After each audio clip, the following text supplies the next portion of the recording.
Of course they were afraid. What if one day the Palestinians return? Golda Meir once said, after militias took Haifa in 1948, they found Palestinian homes with food on the table, toys on the floor. Right from the start, their fear was real.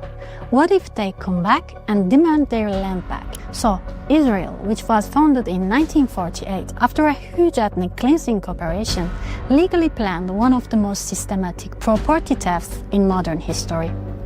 And they passed the Absentees Property law in 1950 to make this displacement permanent, to give some kind of legal form to this theft. Even many Palestinians are unaware of this law. Let's learn more about it. They define an absentee as someone who wasn't in his house or in his land during the war and that was not able to reach it since the war.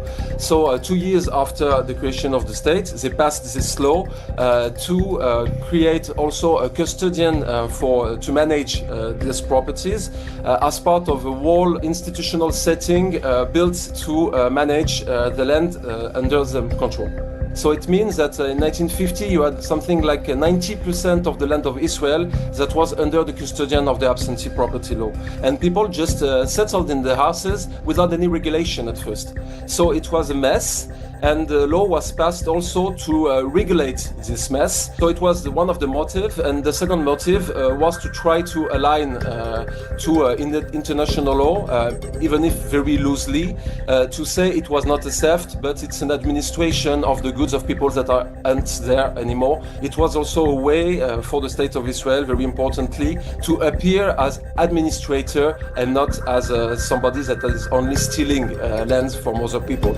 On the other hand, in 1950, Israel passed another law, the Law of Return, which allows any Jew around the world to become an Israeli citizen and settle in this territory. Of course, they had the right to take everything that once belonged to Palestinians.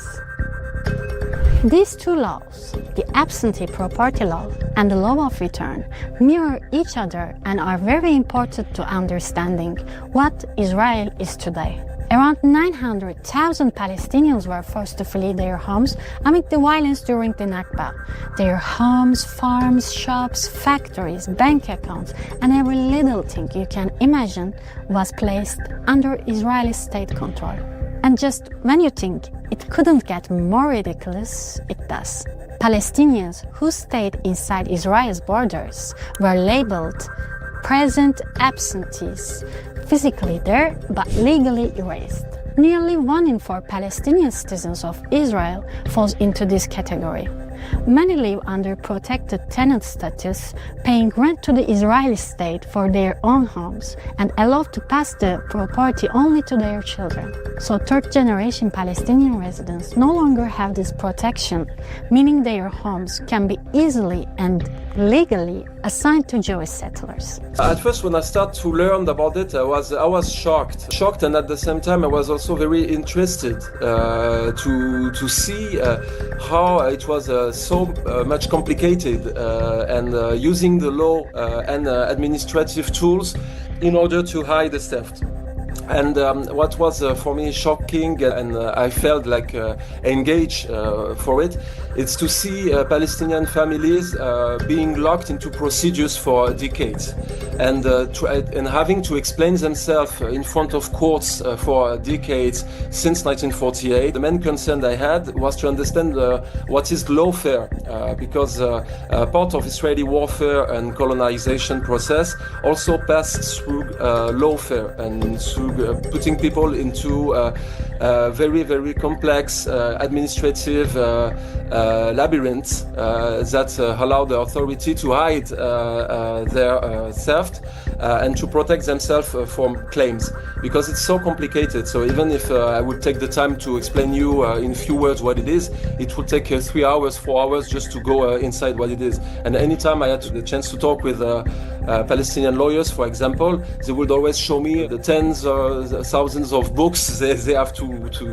know just in order to go in court to claim for different cases. So this is really part of the Israeli domination system to use administrative and legal intimidation and justification to lock Palestinians into procedures. If millions of Palestinians return, can Israel remain a Jewish state? Israel had a cruel plan for demographic engineering to secure a Jewish majority in the new state and legally prevent Palestinians from returning. That's why this law is not just about property. It's the center of the struggle against Zionism.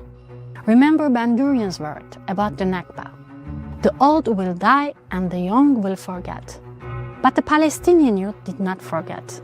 Today, millions of Palestinian refugees still live in camps in Lebanon and Syria, crowded neighborhoods in Gaza, and scattered around the world, demanding their right to return. The memory of Palestine lives on with millions who still carry the keys to their homes. And maybe that's why Israel is still afraid of their return.